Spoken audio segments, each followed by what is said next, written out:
In the last 3 or 4 months, as we knew the city council would be elected by council districts, we had a several-month period where we asked people within the small little unincorporated Montalvo, then that was incorporated in December, as well as people outside that but within the new District 6.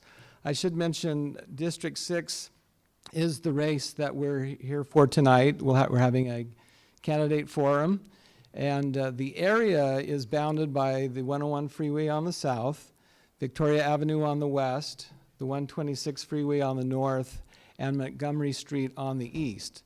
So we have so this is a rough outline of that area.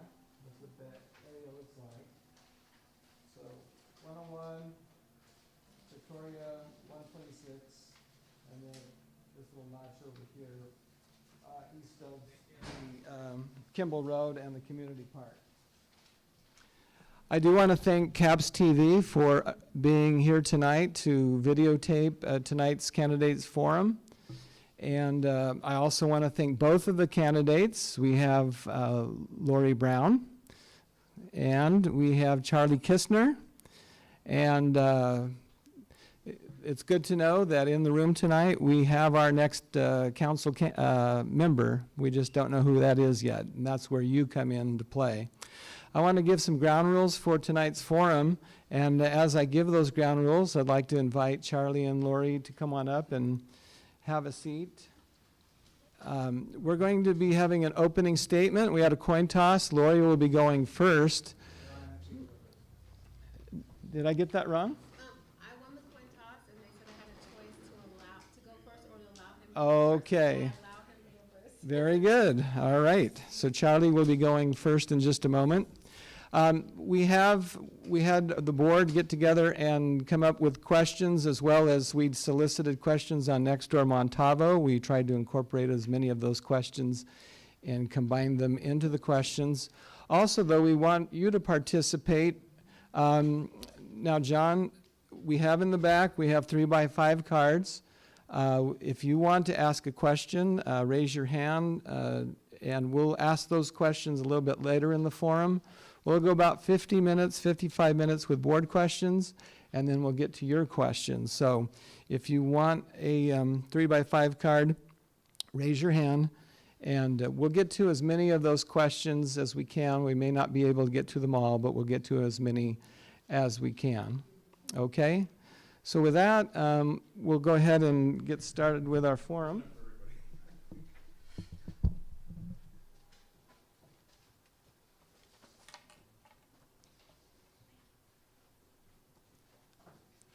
Okay, so we'll now have 3 minutes for each of the candidates to introduce themselves and make an opening statement.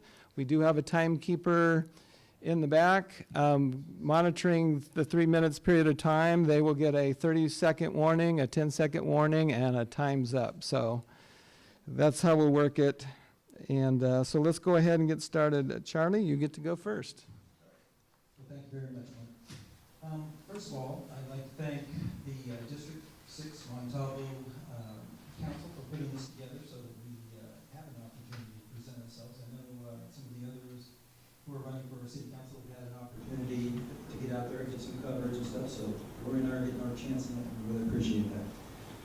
I'd also like to thank all of you for attending, and it's like we have about a half full audience, so we'll get a few more people in, but the bottom line is that you're here, and we want to feed you as much information as we can about our candidacy and our vision for Ventura and how we want to resolve some of the issues that are out there.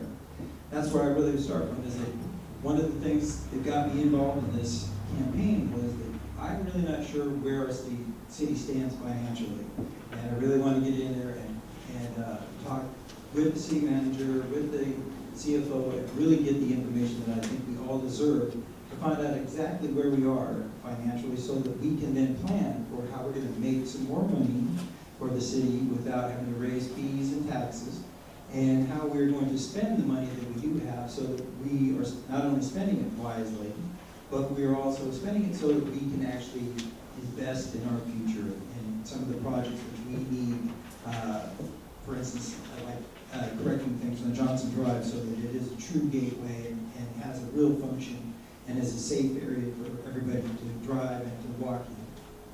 So that's part of it. And the other part is that I really think that we are at a crisis stage in a lot of things. Our city has not done anything to move forward, therefore we're sliding backwards on job creation, on housing, on water issues, on homeless issues. And I really want to address these hopefully with some questions, but bottom line is that we need to figure out ways to work not only with our council to help resolve some of these issues, but with our communities in West Ventura County. And I really want to see things done on a regional level. We will never be able to build our way out of anything here in Ventura.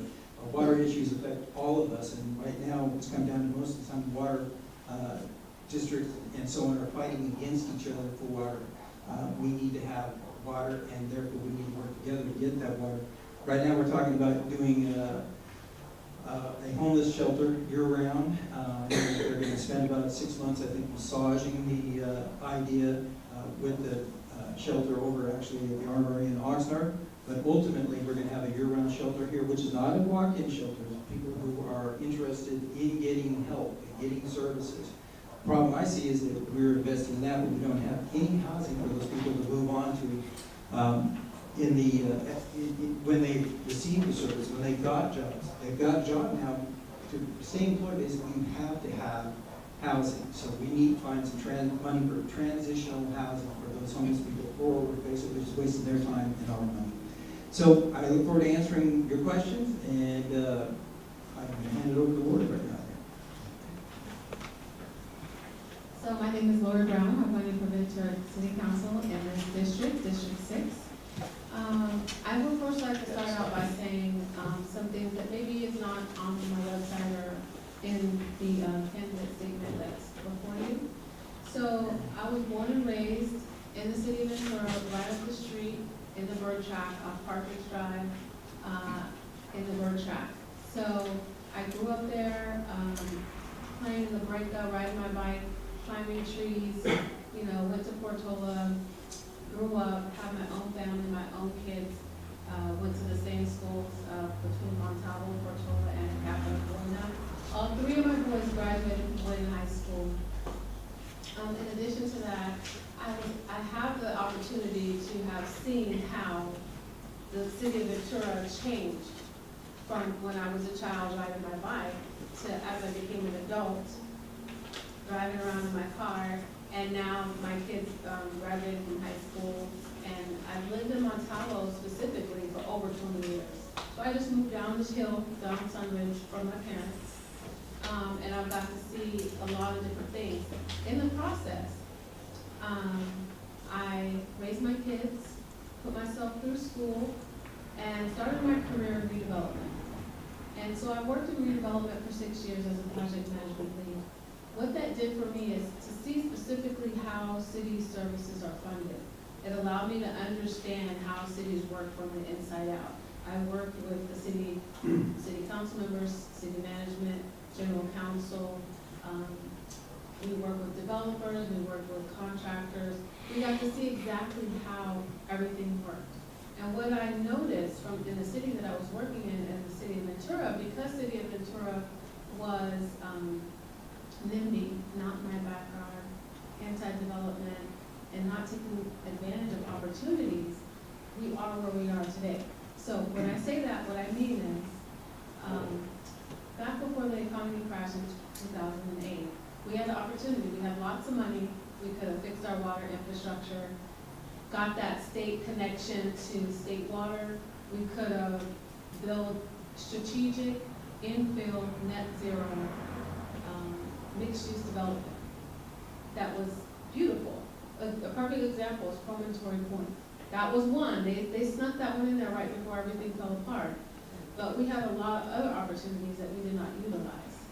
And so I always say I want to give back to the community that gave to me, the community that I was raised in. And I tell people, I'm experienced because of my background. I'm qualified because of my education and because of my work experience. But most importantly, I'm ready to serve you all. As I've been walking the Montalvo community, I've heard a lot of things. 3 top things. We want our sidewalks in Montalvo because they were promised a year ago. We want to revitalize the Johnson corridor because it's dead. You know, after last Toys R Us. And we want all these on the east side. That means we want a grocery store. We don't want another gas station. We don't want another convenience store. And so I hear you. Of course, regionally, water's an issue, affordable housing, and business incentives. So I say, I'm here to answer your questions. Okay, thank you, both of you. Let's move on to our first board question. All right, and let's see, Lori's going to take this one first. You each will have 3 minutes. This is regarding District 6, qualities and issues within the district. What are some of the qualities of District 6, and what are the issues within District 6 that stand out in your mind compared to other districts across the city? So I think Montalvo is unique in that it has a really warm community feel to it. It has R1 residential homes. The feel and the look of the community is very warm. When I walk in Montalvo versus walking any other part of the city, you get the feel that the people living there have an invested interest in what goes on in their community on the ground. They're not just in their homes watching TV. They're outside. They have wonderful gardens.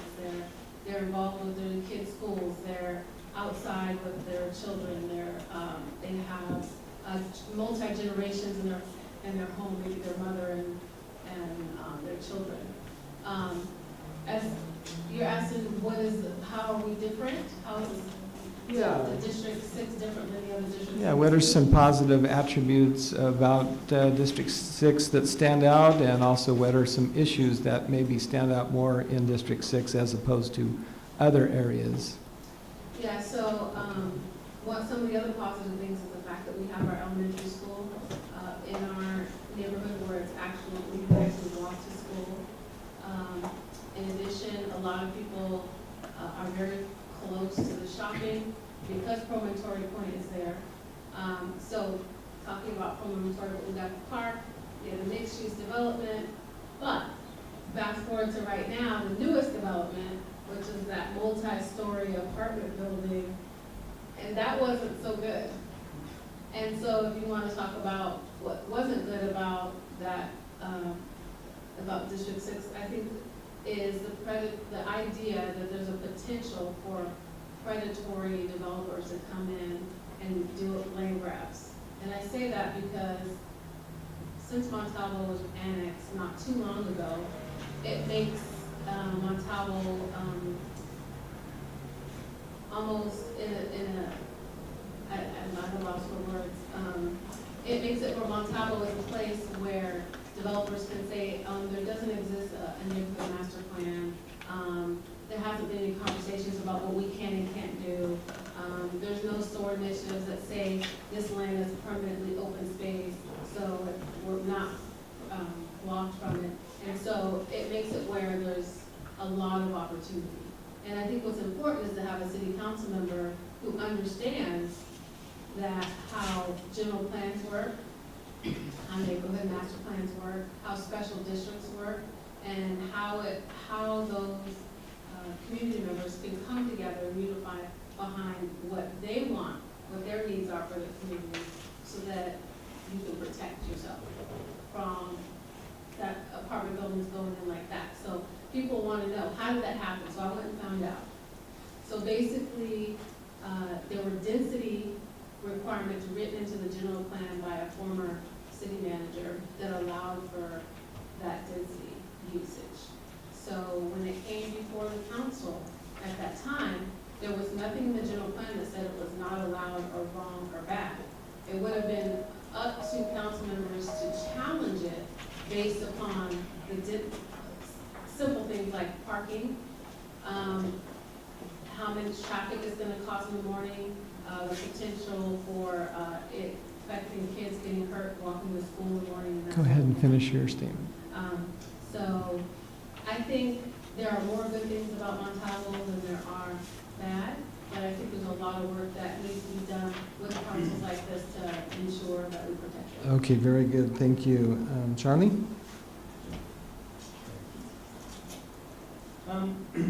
First of all, I've got to say that while I appreciate walking, you just really do meet a lot of nice people, and there is really a community sense.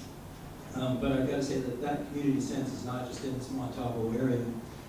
As we've been out walking in the northeast area of our district here, we've had met a lot of really friendly people. I've got friends that live up there that are very excited about the fact that I'm running and supporting me.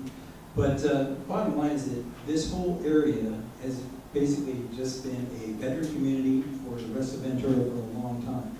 And the neglect that it's taken because of that, I think, and the aging thing are where we've ran into a lot of problems, or we've, again, just been overlooked when it comes to things like traffic issues and so on here. So one of the biggest things that I have seen as this veteran community, and what I do like about it, and I think that is unique to East Ventura in general, not just our district, but that, we've got a lot of people that live here that are interested in just basically being left alone. They want to just make sure that their tax dollars are being spent properly. They want to be able to, enjoy their houses, go on their vacations, use their RVs and their boats. And so as I've gone around talking to people, I've asked them, what are the 3 things that you have a problem with in this area? What would you like to see done about it? And I really can't come up with any. Most of the issues are citywide issues. One thing that has popped up over and over again is the homeless issue, and I think that there are a lot of reasons for that. There's a lot more media attention towards it now. There's a lot of monies that are out there. It used to be the excuse, so we don't have money to tackle that, and now we have money. Now we need to make sure that it's spent properly and that we actually get results that we're looking for. I also got to say that, going around and talking to people, I was amazed how many seniors we have, particularly, I knew we had 2 or 3 generations of people, adults, living in houses, but it really comes down to that there are a lot of seniors that need help. They've got a child who's 50 or older, helping take care of them, and there's a lot of issues with that. One, that might not be the option that they wanted, but that's the only option that they had. One of the things that I would really like to see, and this is again built out citywide and addressed regionally, but we need to have low-income, affordable, quality senior housing out there. If any of you try to help your family members move out of their home and into some senior housing, it's extremely expensive. So we really need to find a way to make more affordable senior housing out here. And what that does, and I've talked to real estate people, and they're actually the ones that came up with this thought. But bottom line is that if we can get the seniors to move out of their housing into housing that they would enjoy, and this isn't for everybody, but for those that are willing to move out, that creates workforce housing for the rest of the community. And that's what we really need to do, is we need to have some transition. We need to make sure that we can have housing for people in this area. Okay, very good, thank you. All right, the next question is regarding water, and this first goes to Charlie for 3 minutes. We both have an opportunity. Lake Casitas is approaching 32% capacity. We are currently at stage 3 drought with the Ventura Water Department. What would be your approach to address our water shortage? Okay. First of all, we now have somebody in Kevin Brown, who actually seems to be somebody who can really understand these water issues and is actually out there doing something to get information, figure out what we might be able to do, give us some options. But I must say that I went to a water board meeting about 2 months ago now, I guess, and found out a lot of things that are very unfortunate. One, we didn't really have anybody there who was from the city of Ventura to really, say things and stick their neck out, answer questions, asking questions they had. The presentation was based on the fact that there were all these options that we in West Ventura County could use, and they could give you the acre footage of what each of these projects would bring in, and they said that the overall cost would be about $400 million. was that when I asked them the question, well, how much are each of these specific projects? They didn't have any numbers for that. So there's no way we could make any decisions on something like that. We don't know exactly what the costs are going to be. It may sound great on paper, you know, you're going to get X amount of acreage, and that could help resolve some of your problems. But if it's so expensive that you can't afford it, and right now they're looking at some projects that could triple your water bill, we need to make sure that we have that reined in, and that we've got the best options for everybody.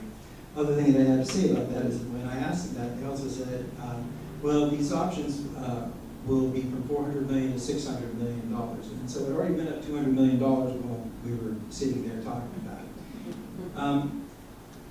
We definitely need to get hooked up to state water. We've been, you know, talking to people and pushing that for years. And I know there have been some issues, but I think it's been a political football used to control growth. And I think that the reality is that we here in East Ventura have very poor water quality, as we all know, and we need quality water. And this will just be a partial fix to some of that. We'll need to have some other options, but again, key here is affordability. We can't be priced out. We've already got a lot of people that are on fixed incomes, and more of us, as I would run the crowd, are moving towards that, if not already there. So the bottom line is that we need to have this quality water, but it has to be a price that we can afford. So just to give a little background on the water in Ventura and where it comes from. So Casitas is one of the sources where the water comes from through the Ventura River. And then we have the Mound Basin, which is the largest amount of water resource for the east side of the county, or not county, city. And then we also have sometimes a collaboration with other cities. So the Santa Paula Basin, the Oxnard Basin, at one time we did. Because other cities are attempting to protect their own water resources, there's been a fight. There's been, you know, we need to protect our own. No more, you can't have any more of ours. You're pulling too much. And like he said earlier, the infrastructure doesn't support the acreage that we need. But in some cases, the water is there and the infrastructure is not there. And that's also true for the state water. And a lot of times people will say we have paper water because they're credits that we use in order to sell to other cities and that's just the way we've been able to utilize the resource that we have because we don't have that connection. And so I always say infrastructure. Because I believe the city of Ventura is like an old Victorian home. It's beautiful, it has a lot of great potential, but it needs a lot of work. And what I propose is that with the establishment of adding in policies in the general plan, because whatever council member that you vote in is going to be a part of that team on the council that's going to be reviewing and updating the general plan, is to make sure that in the general plan there's things that protect our water resources, things that require that when there's a huge new development, that there's a traffic study or that there's a contribution or an in-lieu fee, or that we have some sort of leverage that says, hey, you need to contribute to building our infrastructure for our water. So that at some point, after so many projects happen in the city, which we do hope and expect to happen, that we'll have enough whole resources between public-private relationships, not just developers alone, but between developers, special districts, in-lieu fees, just a whole portfolio of different funding sources. Because we're not saying we want you to pay for everything, and we're not going to pay for anything. We're saying this is a community, and we want to work together to try to make this work for the future of ourselves and for our children. In addition, I'd just like to say that, you know, water in the city of Ventura has always been an issue. I remember when I was a child, 10, 11, 12, every 10 years, we had the low flow toilet flushing handles and the low flow for the showers, and you couldn't water your lawn until after 2 or 4 p.m. or something. And it was cyclical. And I used to wonder, how come there's nothing? Every time it's always the same. It's not changing. And so I'd also like to propose that when we build new, because there is going to be a requirement for us to have affordable housing in the city of Ventura, according to the state, so that each new apartment structure, net zero, that means It's not an impact on our water resources because it's already existing. Sorry, my time is up, so I'll finish it. Okay, thank you, Lori and Charlie. All right, the next, we kind of have a two-part question, but I'll ask them one question at a time. They're both related. They both have to do with future growth and development. The question that I'm asking now is, what do you envision for future growth and development in the city at large? Our next question will have to do specifically with District 6, but citywide, what do you envision for future growth and development? And Lori, you get to begin. So the last question, I guess, kind of leads right into that, which is, so the state mandated that, so let me give you a little bit of history. The Ventura Council of Governments, each city has a representative from their council on the Ventura County Council of Governments, and they decide in the past where all the housing would be built. And in the past, City of Oxnard shouldered the burden of the majority of the housing. But the state mandate now says that each city is responsible for building their own affordable housing, which is a good thing. So now that when your child, your grandchild graduates from college with a degree and gets a job, they may now be able to afford a place to live so they can live in the community they grew up in. That's the idea. And also that seniors would also be able, on a fixed income, would be able to afford to stay living here as well. So when you talk about the future of development in the city of Ventura, I see the future of the city of Ventura is more mixed-use development. Not done in a way that is disrespectful of the resources, the natural resources, the environment, or our water. When I say development, I'm not saying it as a dirty word. Some people, we have to take away the idea. I'm not talking about high-rise buildings and concrete and multiple, buildings with a lot of trash, and that's not what I'm talking about. When I say mixed-use development, I mean the way Promontory Point was built. It's, has some homes, it has some condos, so that people who have less money can afford it. The people who have families can afford the bigger homes. The seniors are living in the apartments right across the street from the park. You have the park, and then you have a commercial, the Ralph's, the CVS, you can go get your medicine, the grocery store so you can get your food, a gym so you can work out.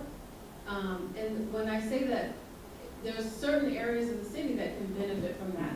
In addition, there were homes built off of Ralston across from the church. Those were built in a beautiful way. The homes that were built also behind Ralph's, across the street, they have a park, and the ones across from Barnes & Noble, all those were built within the last 10 to 20 years, and they were done in a very beautiful way. What I'm saying is we can continue to do that in the future, as long as we keep in mind that when you build something, you have to take in consideration the environment. The resident, are they R1 residential homes that you're building it around? And to make sure that they have built-in green spaces.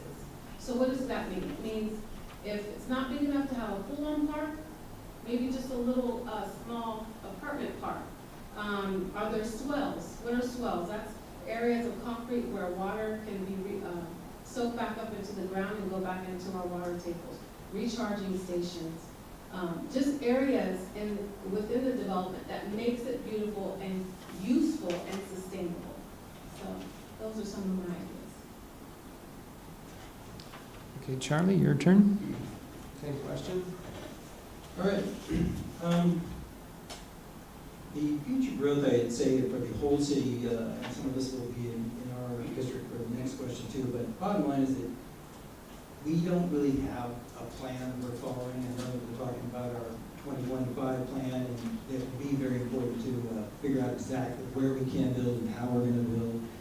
So it's important to have people on there that really can look at the big picture and understand that ultimately what we want to do is we want to find places for people from Ventura to actually move into, whether it's either senior housing, actually affordable quality senior housing, or Ventura residents, or the same thing for starter homes, which I see as the $300,000 to $350,000 range.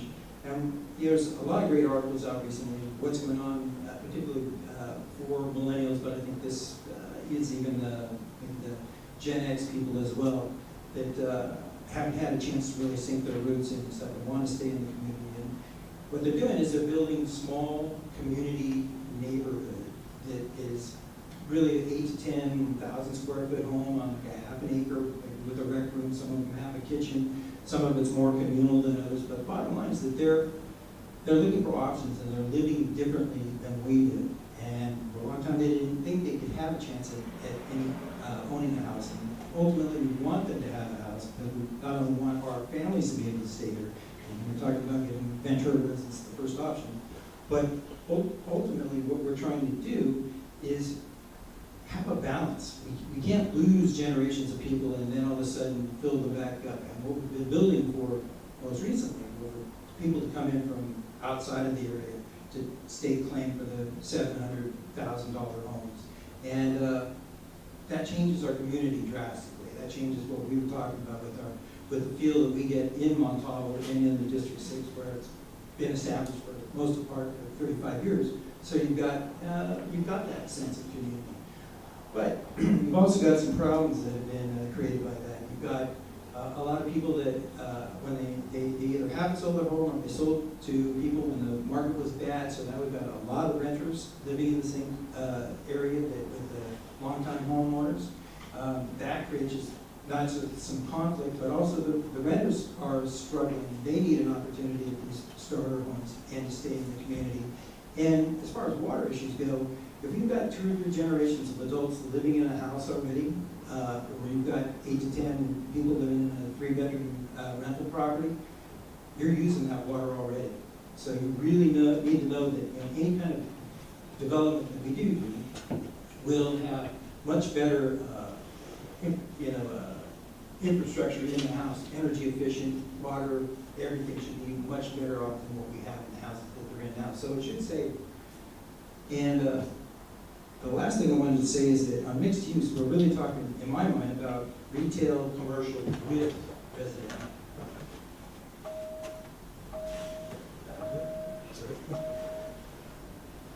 Was that it, John? Okay, you'll be able to have some more time here because we're going to go into the related questions. If you want to tack on to this question, Charlie, you'll be going first. What do you envision for future growth and development within District 6? And if you want to mention Johnson Drive and Victoria Corridor, you can throw that in as that's a part of District 6 as well. I was totally going to ignore this.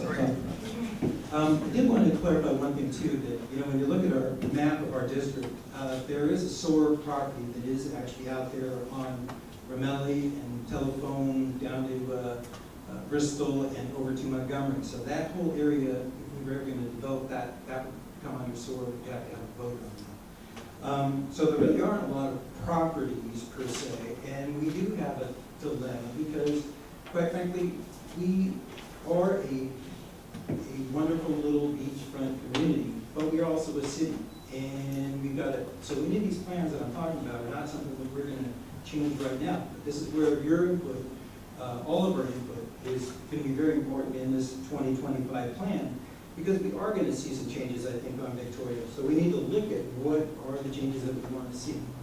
And I think those are a little farther out. What I'm most concerned about is actually Johnson Drive, because one, I see blight already taking hold of what we've got down there at the Toys R Us shopping center, which has never been more than 50% occupied. And I don't know who thought that that was a great looking, architectural piece, but we all know it's been a joke the whole time. And I'd really like to see a great plan. And I see Chrissy smiling like this. But we have really got to come up with a real plan for that whole area. And the movie, ex-movie theater, the church has moved out now. Instead of recycling things, it really should be a focal point. And so, again, our input is all very important, but I would like to see a real plan, have a real developer come in, put some money down so that we could actually straighten out Johnson and make it safe for everybody. And that's going to take some money. It's a real emergency concern for me because we've got 50,000 people that live in this area. If we ever had to evacuate, I don't know where the heck we would go, to be quite honest. So I really think that we have some big issues there. I'm not going to be able to solve it here, but we need to address that, I think, first. And and that's what I would like to see now on council. So, when you talk about the Johnson corridor, I remember growing up that when we went out of town and we came back in town, that once we hit Wagon Wheel and we saw the big wheel, that was like, oh, we're back home. And there really never was like a marker point for Ventura, except for when you exited Johnson. And you went down the down ramp and then you turned left at the light. And there was never really much down there.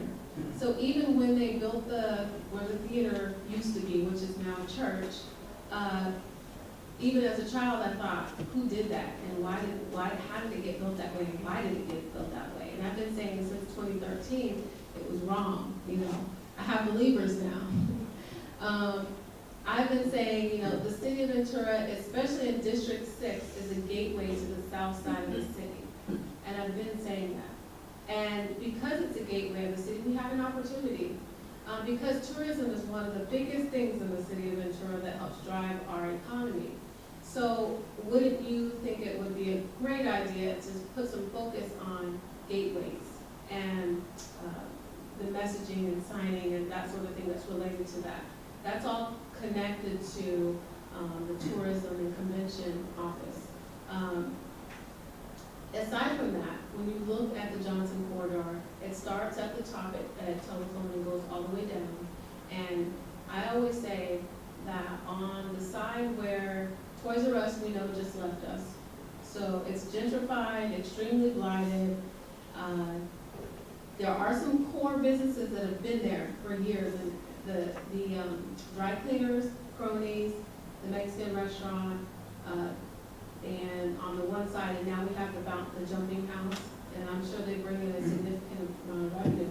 We still want to be business friendly. We don't want to kick them all out. What we say is we go in and come up with a plan with input from the community about what is the best use of that area on that side. I believe on the other side where the theater is at, it needs to be totally tore down. You can keep where there's a school, a children's school, and Taco Bell just redid their business, and Subway and the cigar shop and AT&T, I think they've been there for a while, and everyone says, don't get rid of the barbecue place, just barbecue. We can keep those. We can offer them a space once it's rebuilt, but it really needs to be redone. One of the things I noticed, I heard that there's a new development on that corner. And one of the things I was concerned about was the traffic, because when the traffic mitigation study was done the last time, that was based upon traffic in that period of time, at that set amount of population, and nothing has been done now to say what would be the impact of that huge building that's about to be put in, and not addressing the issue of the river bottom, the Motel 6, the gentrification and the blight. I think it needs to be more of a coordinated neighborhood master plan, and I believe that working together with citizens like you, we can come up with a good plan. Okay, thank you. All right, if you haven't already submitted, we have a few more questions and then we'll get to your questions. And so if you'd like to ask a question, you need to fill out a 3x5 card. They're in the back, so if you want to ask a question, and we'll see how many we can get to, but we do want to get to your questions. We have a few more questions here before we get to those. So the next question has to do with the housing shortage. Lori will be going first. The housing shortage in Ventura is ever present. How would you try to balance the need for more housing within Ventura while maintaining livability for current residents?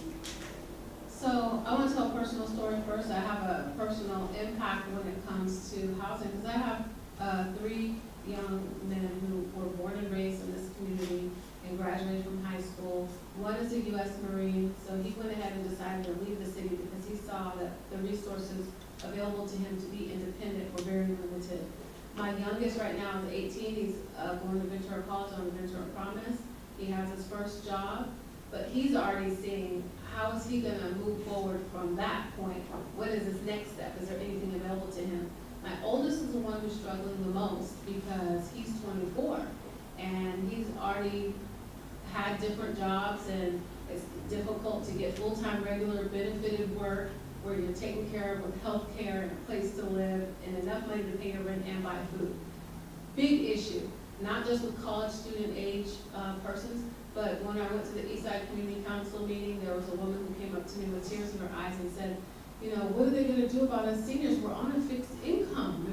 There's no way for us, they keep raising our rent, and there's no way for us to keep up with it. Our fixed income is not gonna go up, and we're gonna get priced out. We're gonna be on the street.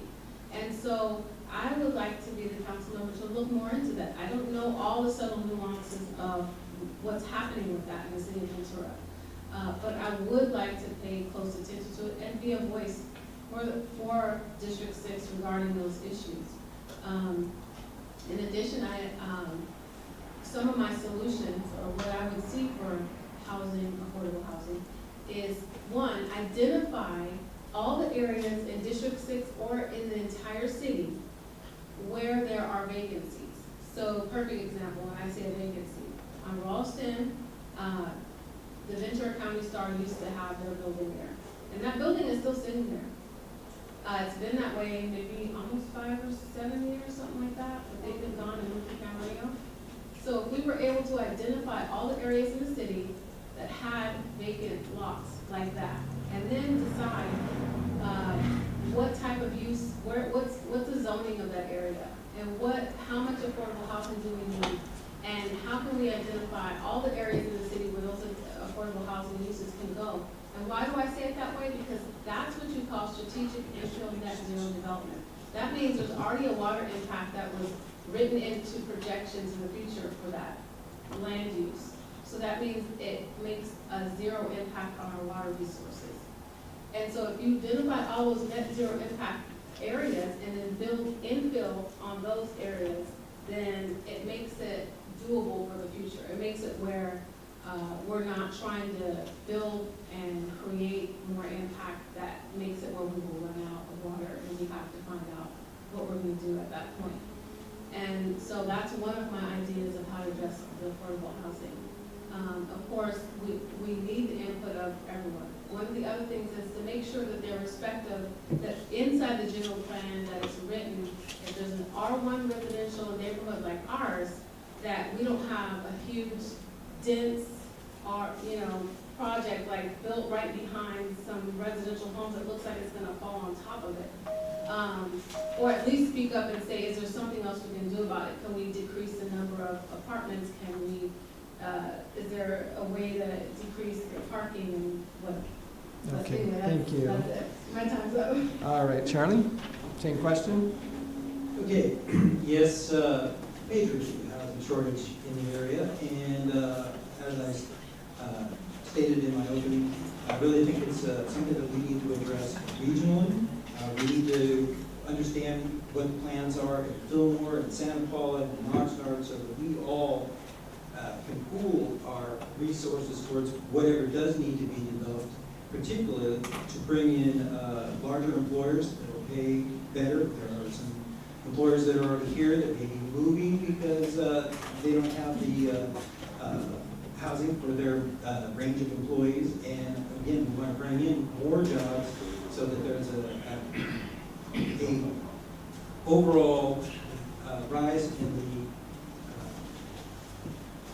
the wages across the board. When we have the competition for that, I think we will have a rise in the wages.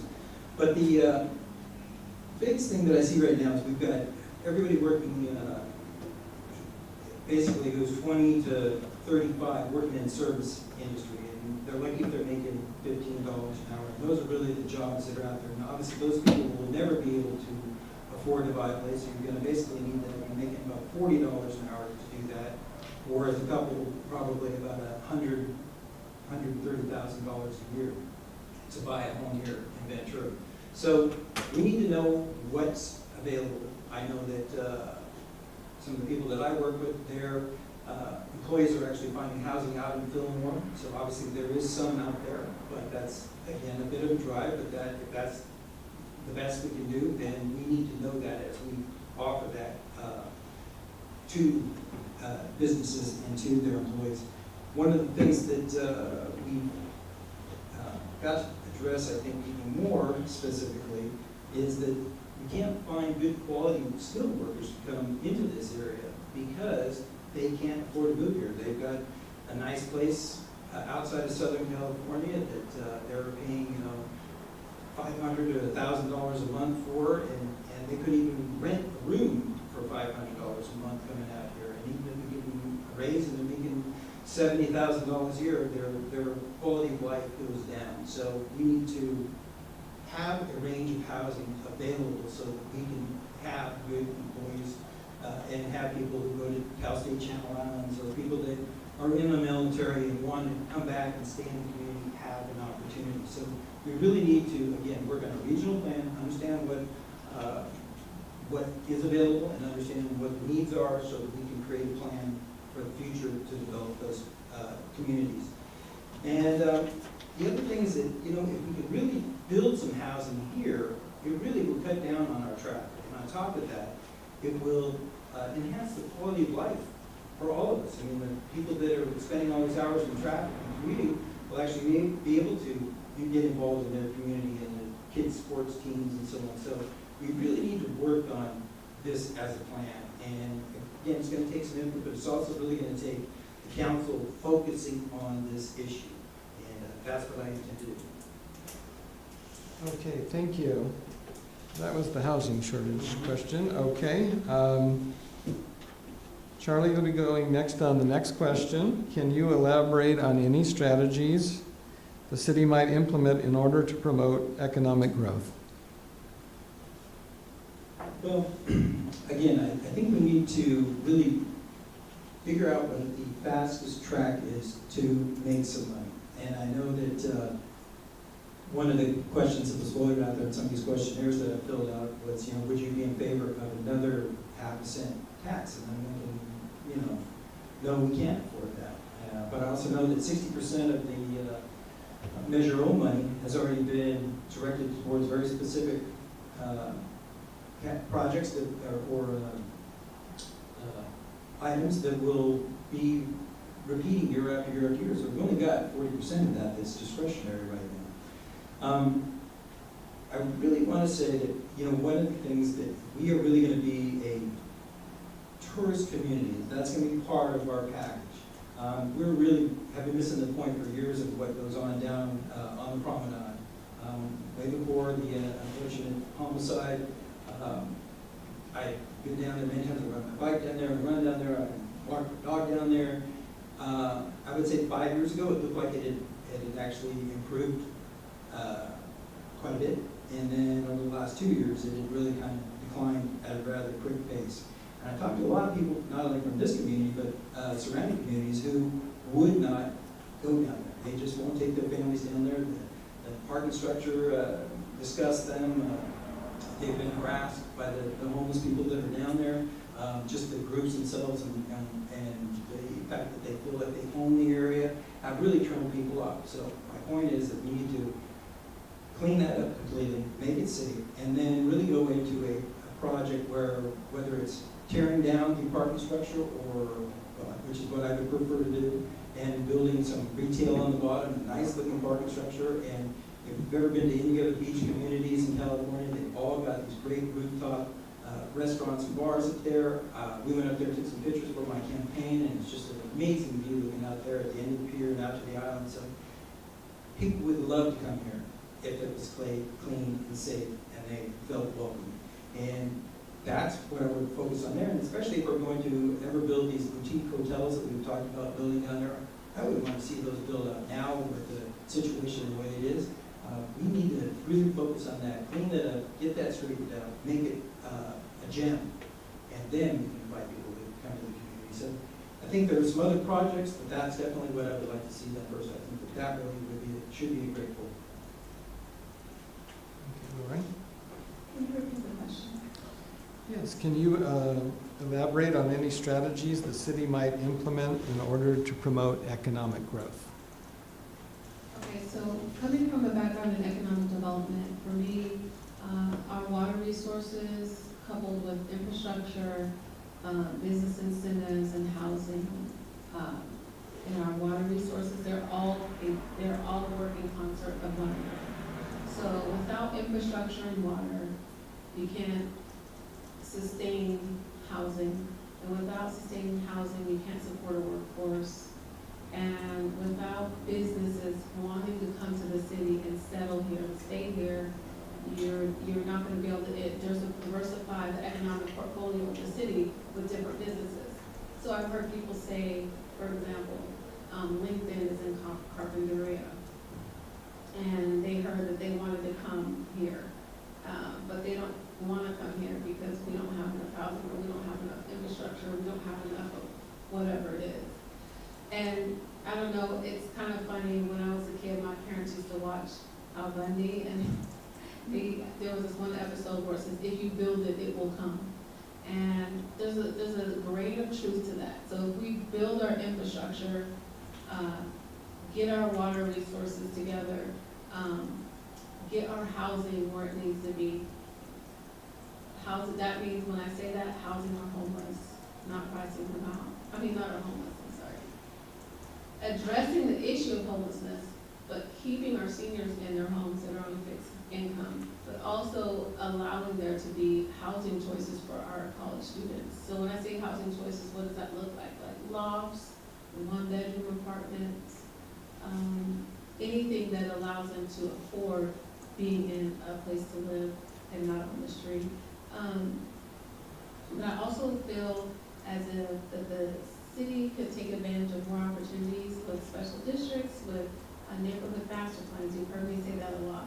What does that mean? A neighborhood master plan is where, okay, so you have a general plan for the whole entire city that says this is how we would like the city to be zoned, and this can be over here, residential homes can be here, and commercial can be here, and you can have this type of business there, and this is industrial, this is that, this is that. But a neighborhood master plan is on top of that, and it says each district or each neighborhood has its own unique personality, and it has its own character.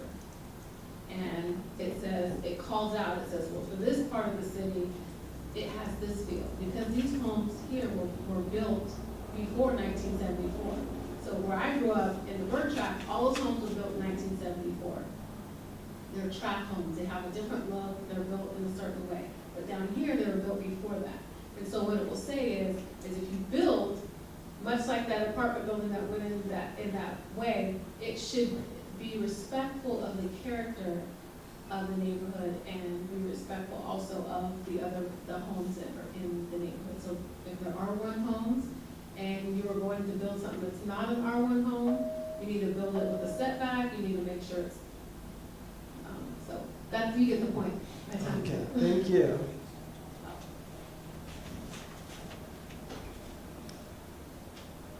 All right, we're going to go ahead and get to your questions now. There's one question that's very similar.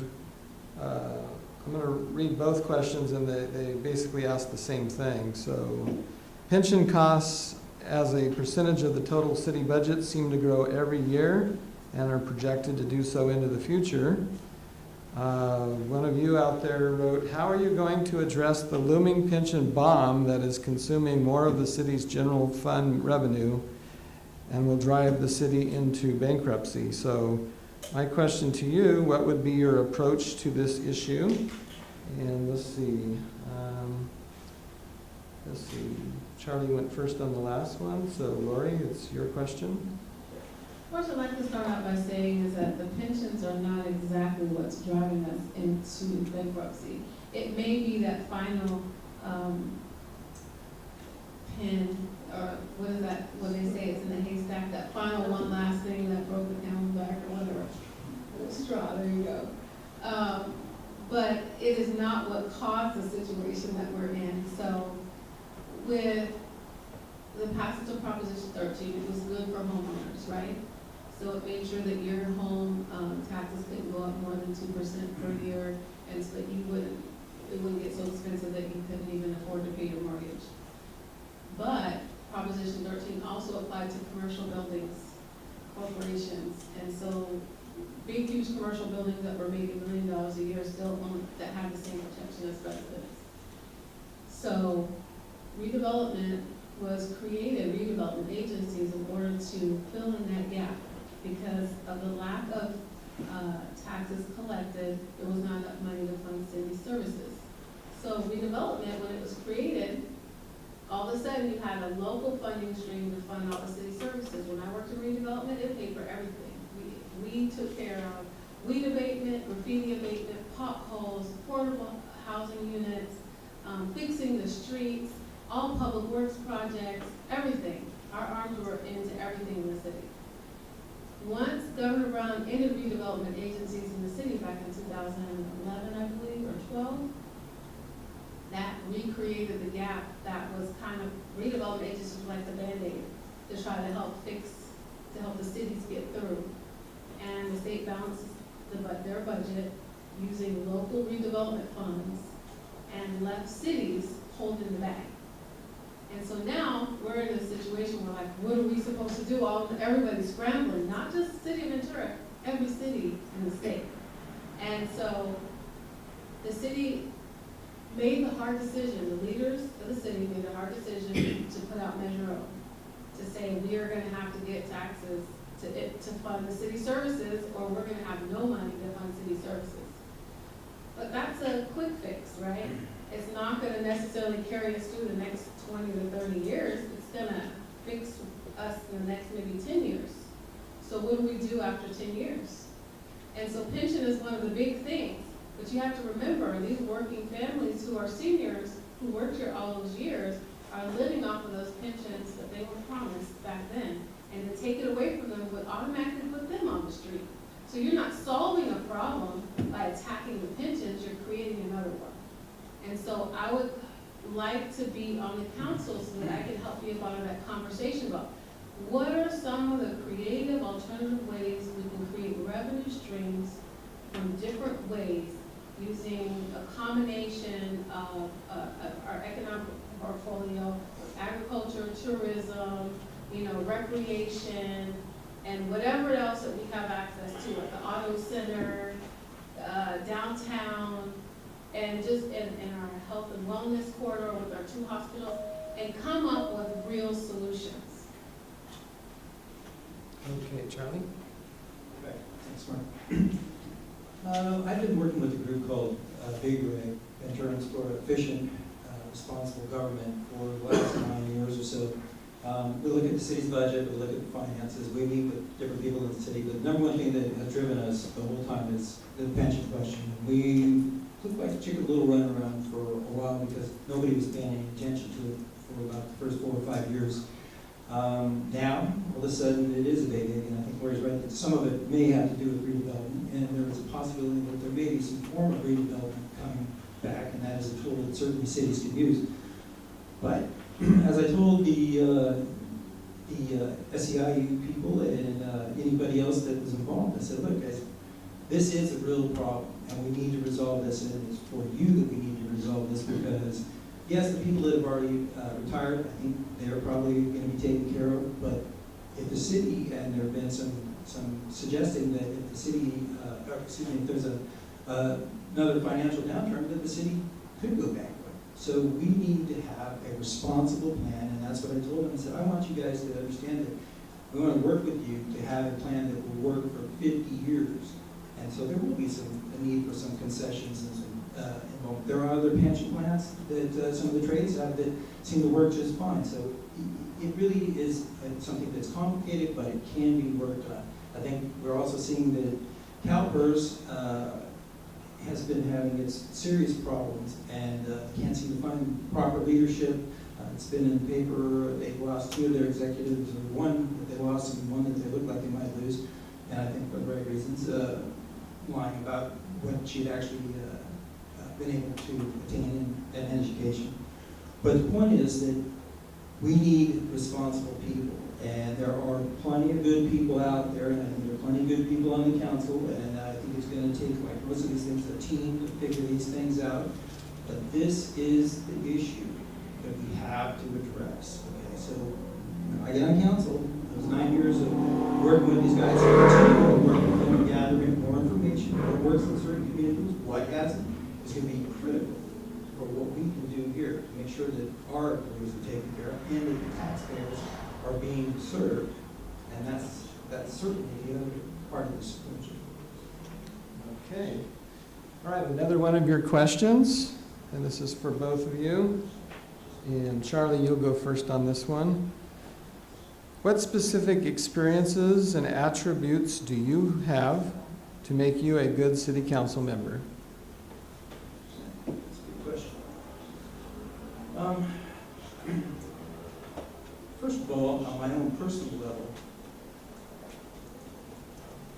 I've traveled around quite a bit in the United States. I actually grew up in Simi Valley, first 26 years there, and the last 32 years here. And I have always liked to tell the story that at the same time Simi was developing, Thousand Oaks was developing. Thousand Oaks had a plan, Simi didn't. So Simi ended up basically with limited parks, not a real attractive place to be. And they had every opportunity to try to do the same thing with their business. They just thought, we'll just have one over there. That's the way it's always been. We'll just leave it like that. And Thousand Oaks had a plan. So as I've gone around the country and I've seen the different things that work, I think one of the big things that I bring to this is that I'm always been inquisitive. I want to know why these things are the way, why it worked out in this community. And I think that way too often we in our community don't reach out and we don't try to figure out what works in other places. I mean, we're in a rush. Sometimes I don't even want to say necessarily that it's somebody's fault, but here's an example that the city spent $1 million to try to get a group of people together so that they could rush through any of the permits that were going to be coming from the Thomas Fire. Not realizing that there were going to be plenty of other complicating factors that would slow that whole thing down. And basically we just needed to be prepared. So the consequence of that is that we really haven't been able to push the permits through. And some of that's not our fault, but we still spent that $1 million. And that's going to be gone. So we don't have that for the rest of the people that are going to need their permits. Other thing that I'd like to see out of that too, again, just as a side note, I've always hoped that if we could learn some things from that particular situation, we could then use those ways to streamline things for other permitting processes, or any of us that want to do something with our house or our business and stuff. I mean, they need to know city employees work for us, and that our businesses or our houses or our time that we have to invest in all of this cost us money. So we need to find best practices in other places. I'm hoping that we really have a city manager that works well with the staff, that understands the direction that the city council is trying to give them. But ultimately, I think that I bring the experience that I've not only worked on campaigns with candidates to help get them elected in this area for the past 25 years, but I'm also an advisor to those people. We share these conversations. We meet on a regular basis, whether it's social or because of some specific issue.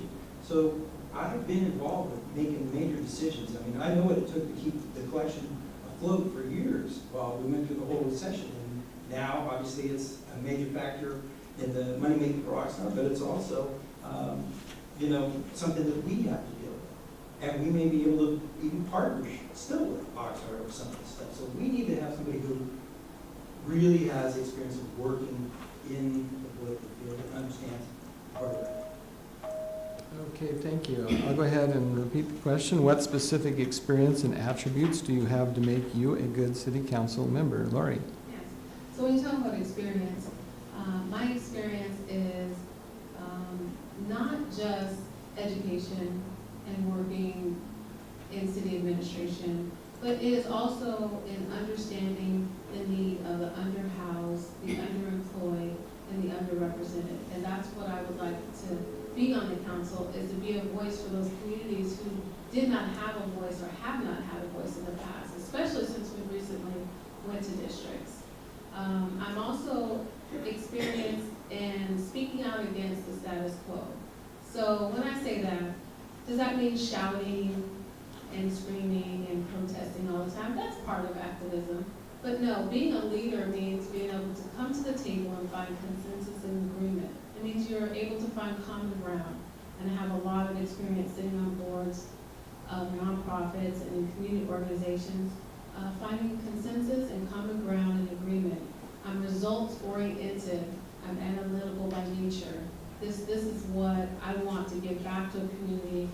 that I grew up in. In addition, when I say I put myself through school, I have associates in bilingual studies because I thought it was really important to understand the community of Latinos that was growing, even when I was way back in middle school. I was like, I want to know the language, I want to understand the culture of people that are here in the city of Ventura.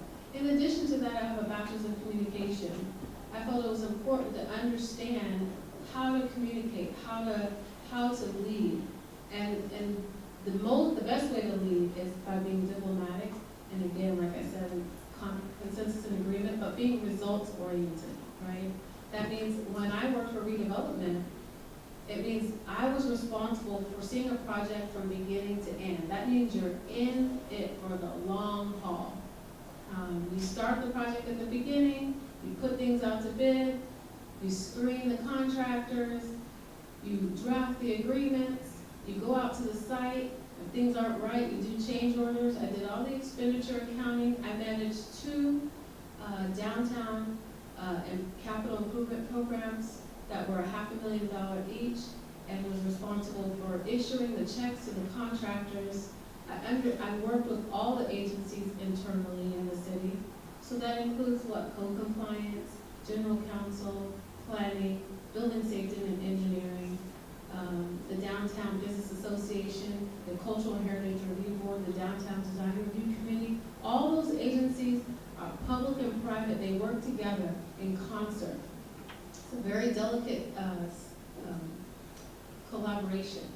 And you need a council member who understands that, how that works, so that they can hit the ground running. And I'm that candidate. In addition to that, my experience includes being a mother, being a parent, having kids growing up here, understanding from the bottom up, looking up how things have worked and how things have not worked.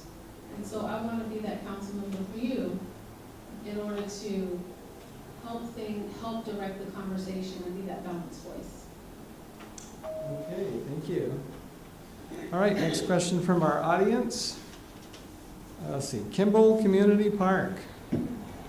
What improvements would you propose, or will you propose? Well, Kimball Park, that's a fun conversation. So my parents, they are seniors, and they're able to, so back in 1974 when they bought their home, it was $20,000. And they raised their family. It's the oil community. My father was an oil man. He was an Air Force veteran. My mother was a registered nurse, and they made a life for themselves here. And in their retirement years, because of Proposition 13, they were able to keep their home, retire, live comfortably, and then walk. They used to walk in Kimball Park all the time until they got to the age where it was just a little bit too far for them to walk all the way over there. Then they started driving over there and walking around, and then getting around that whole park, because it's about 2 miles or 1.25 all the way around, and they used to walk around it twice. But there wasn't much resources out there for them. So while they're out there, sometimes the restrooms were closed. There's not like a place to rest. It's just pretty much you're out there on your own.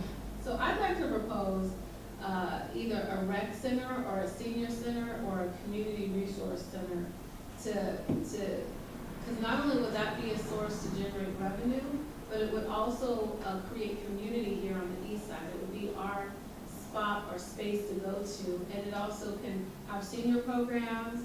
I know Susan Montgomery would love that. And in addition, I know libraries and books are a big thing. There could be a pop-up library in the community center. And, you know, I just feel like, why should Oxnard be the only place that has a performing arts center or a community center where you can go and have weddings and you can have talent shows and you can have all sorts of meetings and different things. And that was one of my big ideas that I would love to see that at the Kimball Park. I'd also like to continue to support what's already there, which is like the pool and a lot of the other sports activities that they do at the park. I just feel like it's underutilized.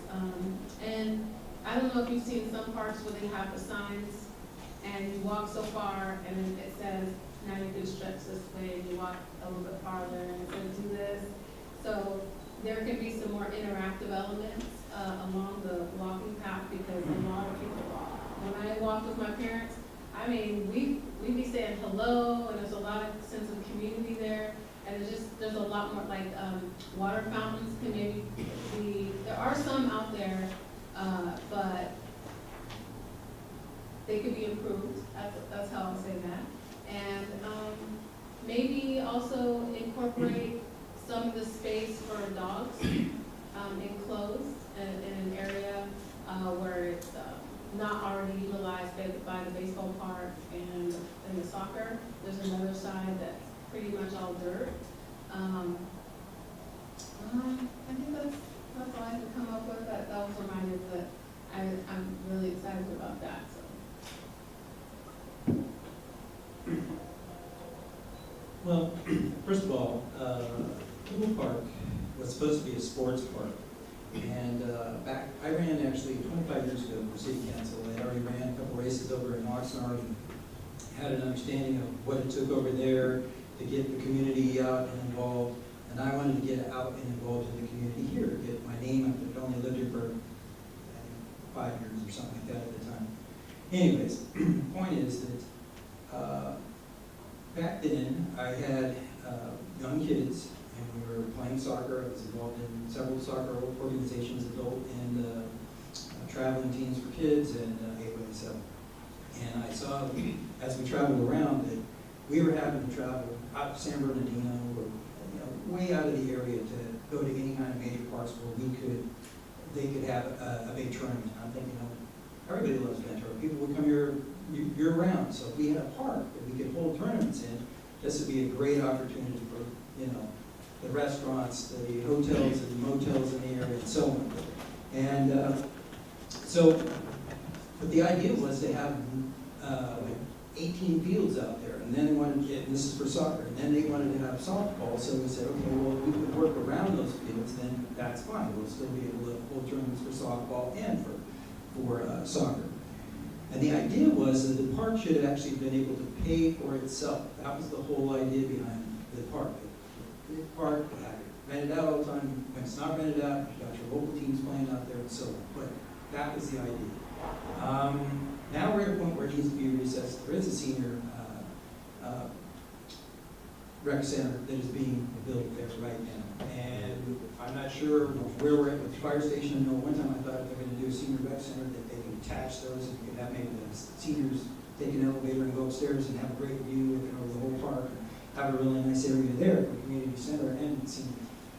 I don't know if they're still planning on doing the fire station, but the senior center is taking up an awful lot of space. And so we really need to evaluate what elements do we want to have there. I know that I was involved after the election in the first two go-rounds where we tried to get a park there, and they were willing to, had a couple of people that were willing to pay for the park, so it would have been when my kids could have used it. My grandson finally got to play on it 20 years or so later. But bottom line is that it's still not even complete, and where's the funding going to come from? And we need to address all of these things. So I think it's a very important issue. It's maybe not the most pressing issue. And I certainly would like to see walking paths incorporated. I know people laughed when they wanted to have frisbee golf out there back when they were first creating frisbee golf. It's actually a fun thing. We need to have more things in the park so that people are using it all the time. And I say that across the board with all the parks. We should be putting a couple more skate parks in. We should have some bocce ball courts. I mean, we should really make it so that people get out there multiple times of the day to enjoy that park. Dog parks are, wouldn't want to see one there, but I do think the dog parks are a great thing too. So, we just need to make sure that things are appropriately put out and that we can afford to do them. Okay. All right. Let's see. Did you both have a crack at that one? Yes, we did. Okay. Let's see. We're going to go with one or two more audience questions, and then we have a couple board question, and then a final statement. So, how are you two holding up? We're just cool and relaxed. Okay, good. You guys are been up there for a while, so thanks for hanging in there, and you two in the audience as well. All right, I might need, whoever asked this question, I might need a little help with this one. I don't quite understand the question, but there's elements here that look pretty good. So how does, and Charlie, you're first on this one, how does affordable housing work for the second buyer of one of these houses? Is there something in place to keep that group of homes from inflating in value so that they remain affordable? Is that something that you have knowledge of? Go ahead. First of all, there are plenty of ways that we can restrict it, both having Venturans have the first opportunity, with affordable housing. We built tracks before. My good friend Mike Morostica, who's actually running in the 4th District, he lives in, he and many other police officers from Ventura and Oxnard live in this particular area that was set aside as affordable housing. Again, affordable, a lot of people wonder what that is, and obviously there's very low, and so on. But this particular area, there was a cap that's about to run out. He's lived there for 27 years, and in 30 years, then he can actually sell it at a fair market price. But until then, there's a certain margin that he has to maintain. That's what you can set up in these building projects that you're putting together. And I'm going to take too much more time on that, but the idea really is that we need to find out what elements we have. We're doing a good job of saying we need to take stock of what areas are available to build these things in, and then really, again, come up with a comprehensive plan of how we would like to see these built. We're definitely going to have to build up in some places. We're definitely going to have to, I think, give options, like I said, to be able to start homes. But we really need to take stock of what do we have, what are our needs, and as I know, there are just too many people living 2 or 3 generations of adults in our houses now that are really hurting our neighborhoods. And this goes around for all of our neighborhoods out, and these empty business buildings out, as I've previously walked all over West Ventura County. So, you know, it is a real problem that needs to be addressed. So we need to come up with a formula that works. Obviously, it needs to be fair to the people that are buying the house, and in some of these other communities, they actually, it's like a membership. And basically, they address everybody who wants to be a part of this project, and they evaluate each other, and they basically vote how they're going to create their community. I'm just saying that we need to look at all these different options, whether it's communal. I just don't really want to see a lot more apartments. I believe that property ownership is very, very important for pride in yourself, community pride, as well as tax pride. So that's my answer. Or would you like me to repeat? Okay, it's a long question. How does affordable housing work for the second buyer of one of these houses? Is there something in place to keep that group of homes from inflating in value so that they remain affordable? Okay, so the first thing that comes to my mind when that question is read is, I know there's a group of families that live off of Ralston who retired right before the economy crashed and had really good pensions and were able to invest in a significant number of homes and blocks near where off of Ralston across the street.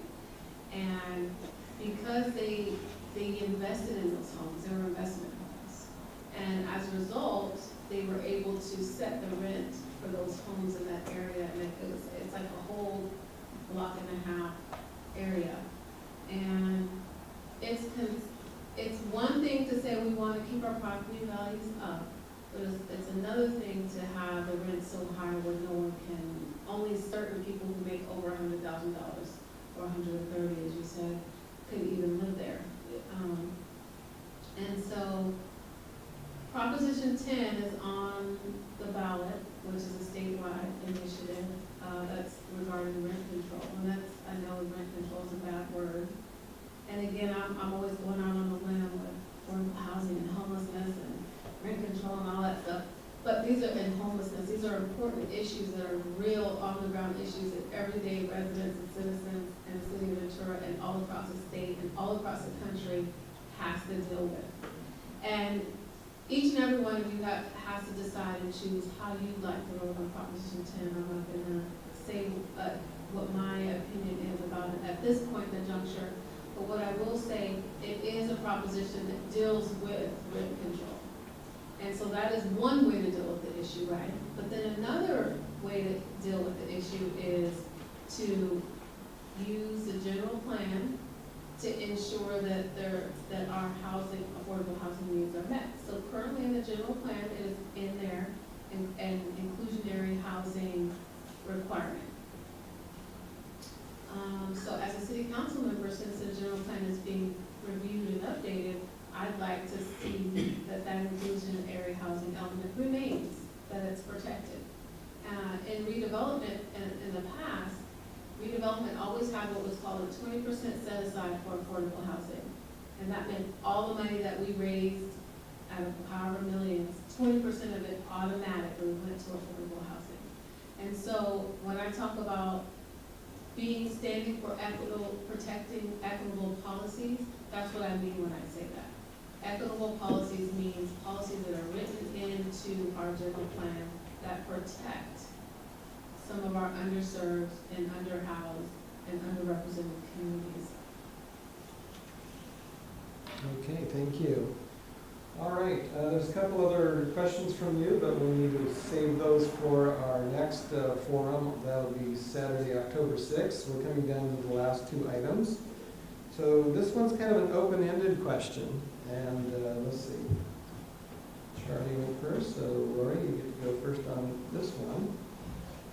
Is there an issue that has not been, let's see. Is there an issue that has not been addressed tonight that you would like to speak to? I think that you guys have done a really good job of covering every issue. We've talked about water, we've talked about affordable housing, we've talked about rent, we've talked about business incentives, the general plan, the infrastructure for the city. I think the only thing, I'm looking over my notes, and I really just, I think you guys have been pretty thorough about everything. The only thing I can do is talk about myself and what I'd like to do for the city as a council member. And I always tell everybody I'm Native, I'm qualified, and I'm ready to serve. And when I say I'm Native, it's just what I said earlier. I was born and raised in the city of Ventura on the bird track on the east side. And this is the first time that we will have representation, true representation on the east side. Because in the past, we just haven't had that. Most of the council members have lived on the west side or in the beach or in the college area. Nasarenko, former Mayor Nasarenko, he does live in Onalonga, which is the east side. But we haven't had any representation like near the government center and North Bank and Montalvo and Victoria, like those areas. And this is a unique opportunity that we have. And so it's really important. We're going to have 3 new council members, and I'd like to be one of those new 3 voices on the council to represent you. And one of the things that I like to say is that I'm here to listen to what your needs are and what you want. And then as your elected official, I take that to the whole. So will I be representing District 6? Yes. But I will also be representing the entire city, because there will be 7 council members as opposed to the 6, and we'll all be voting on issues that still affect the entire city. And in addition, as a mother, people always say, Laura, you need to talk more about your family. And I'm so, I'm a policy person. I'm a policy wonk. I can talk to you about the issues and all the different tiered, conflicting things about water and business and economic development. But at the end of the day, I'm a mother. I have 3 children that were born and raised in this community. I want my Marine to be able to come home and get work and have a place to live. And I want my parents to be able to have resources as seniors that are a benefit to them. And I want my brother and his wife, they had to move to Camarillo because there wasn't enough choice housing for them to be able to live in. And the type of work that he was doing, he wanted something better. He wanted something different. And I believe that the city of Ventura still has a unique opportunity to provide those things. Outside of that, I don't think I have much more else to say, except I hope that you would support me. I am a candidate that is educated and that has worked for the city and that can hit the ground running.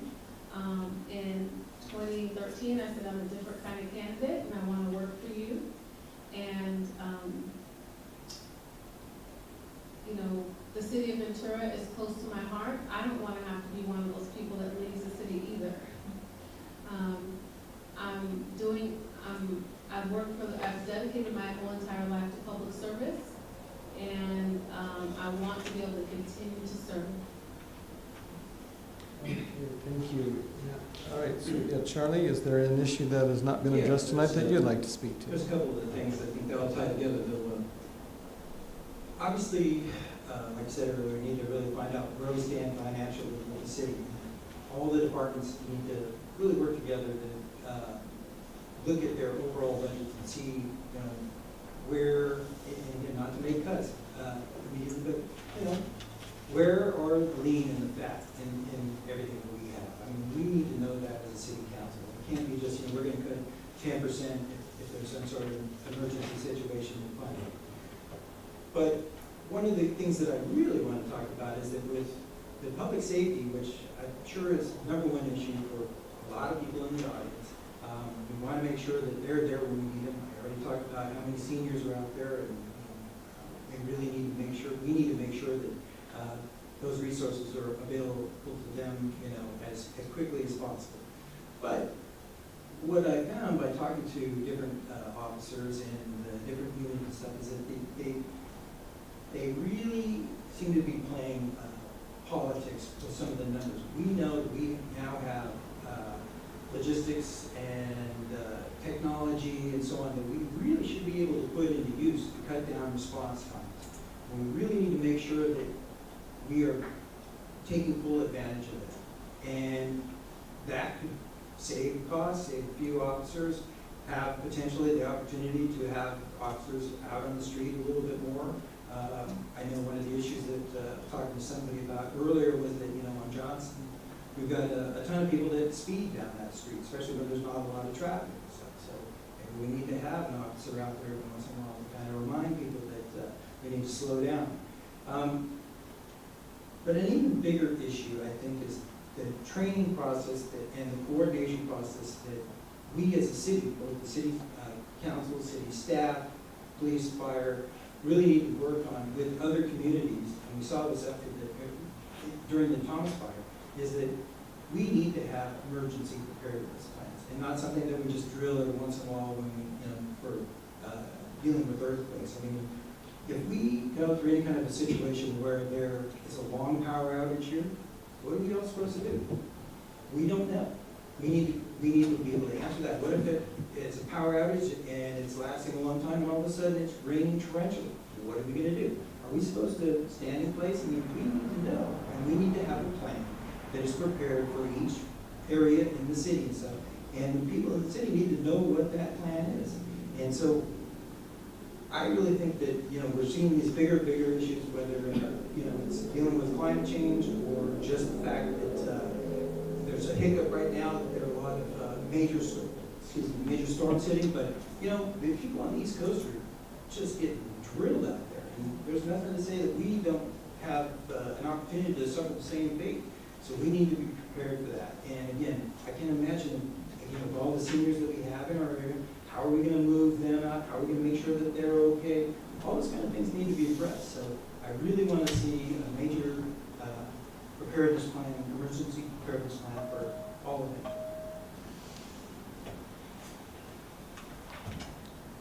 Okay. All right, let's see. Did you have a chance on that one? Or you both? Did you, Lori, as well? Okay. All right, before we go to closing statements tonight, I want to do a little bit of housekeeping. First of all, I want you to be aware that the last day to register to vote is October 22nd. We do have some registration forms in the back. That's up to you to fill it out and turn it in yourself. Get it to the government center, mail it in, follow the instructions on the form. But if you're not registered to vote, please get registered. It's important that you do so. So last day to register is October 22nd. Election day is November 6th. Make sure that you vote, very important. Let's see. All right. John, did I miss The anything? next meeting, we're having a second one of these? Yes, that's very important. I thank you for all of you who could come out tonight. We are going to be having a second meeting. We'll have some more questions. You got this handout here. You have the Montalvo Council at gmail.com. That is how you can get a hold of the board of Montalvo Community Council District 6. We also have a website with various issues. We have the candidate statements. I know you've got candidate statements of both candidates tonight.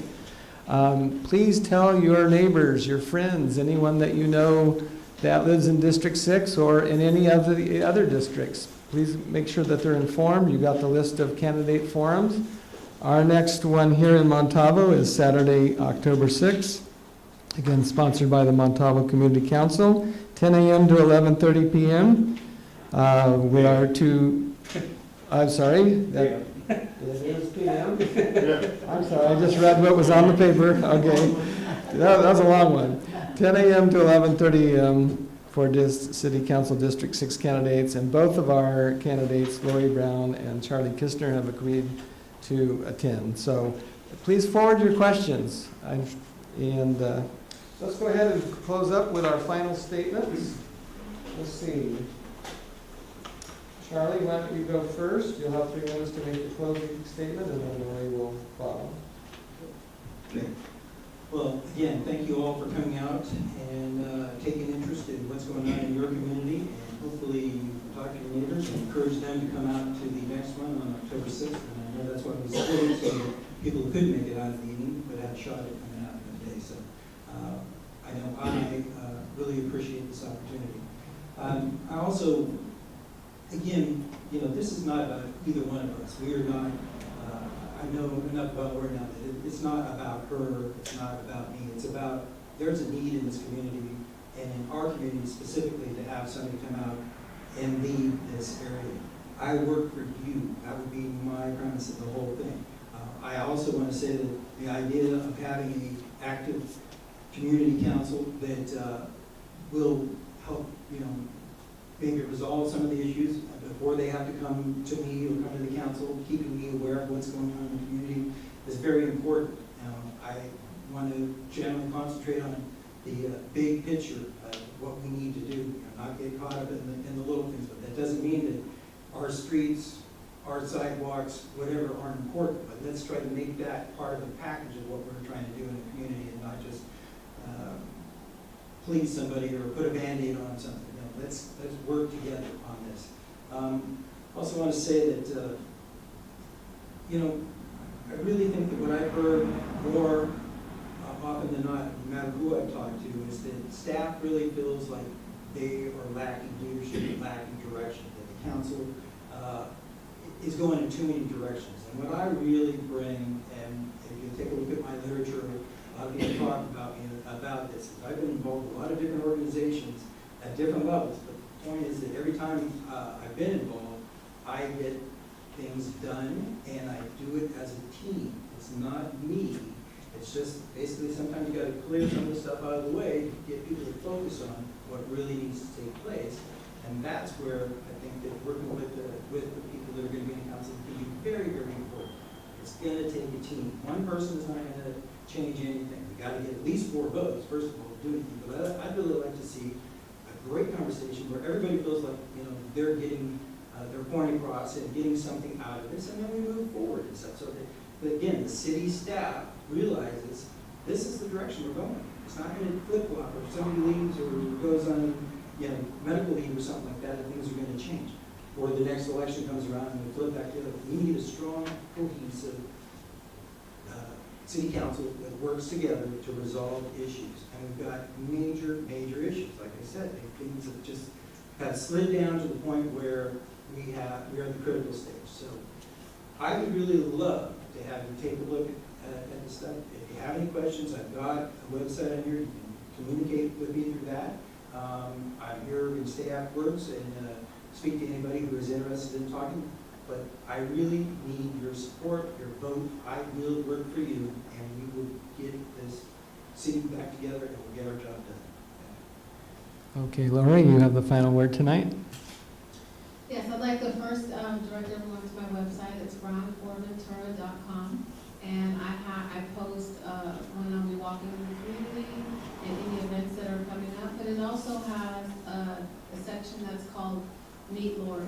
So any of the things that I wasn't able to say here tonight is listed in that little section that just goes through basically a short bio about my background and what I've done in the community and my experience, my education. And outside of that, I just want to emphasize that I want to bring fresh ideas. When I say fresh ideas, I just mean coming from a redevelopment background, we were required to look for opportunities in order to benefit the city, in order to increase revenue streams for the city. And so I always like to say the city has done a good job of cutting back and getting things lean and, having issues where people were getting raises and that sort of thing, and they had all that stuff that happened. But we're at the point now where we almost can't cut back anymore. And what we really need to focus on is increasing revenues.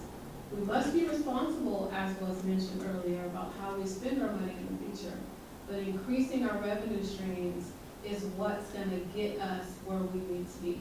And we do that by diversifying our economic portfolio. And we diversify our economic portfolio by inviting business. And we invite business by improving our infrastructure, and building housing, and addressing our homeless issue. Again, they're all connected. And those fresh ideas address all those issues specifically, which we can't get into all those in detail right now. The other thing I like to say is I'd like to bring accountable leadership. And that means being present for controversial votes, not abstaining, not showing up on that time day of the meeting when there's something that is controversial and you don't want to be in the paper. I stand on the issues that I believe in and that I'm speaking about now, and I want to be there at a council to stand up for, again, for the underrepresented, the underhoused, and the underemployed. But not just them. Those who are retired in the community, the seniors, college students, hard-working families. Those are the voices that I want to represent on the council.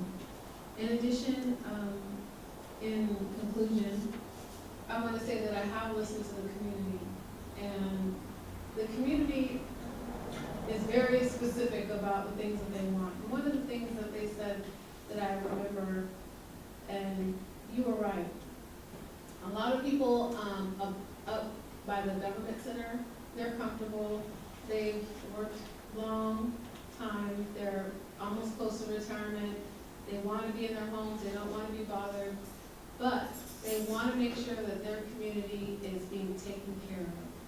And one of the things that they said is the trees are very old. So those trees were planted when I was young. And the roots are messing with the plumbing, and they have to pay $10,000 or $12,000 to fix the plumbing out in the street. And I want to be able to help the city come up with alternative ways to increase revenues to address those issues so we can continue to fund city services. So again, I say, I'm native, I'm qualified, I'm ready to serve you. Please support me November 6th, and you will know. You will be glad you did. Thank you. Okay, thank you. I want to just, we're almost done, 10 more seconds here. You have the website, https://montavocc.wordpress.com. We taped this with the help of CAPS Media, and we'll get that on our website as soon as our board secretary edits that and gets it up there. I want to thank you both for coming, and I especially want to thank both of our candidates in District 6, Lori Brown and Charles Kistner. Can you give them both a round of applause?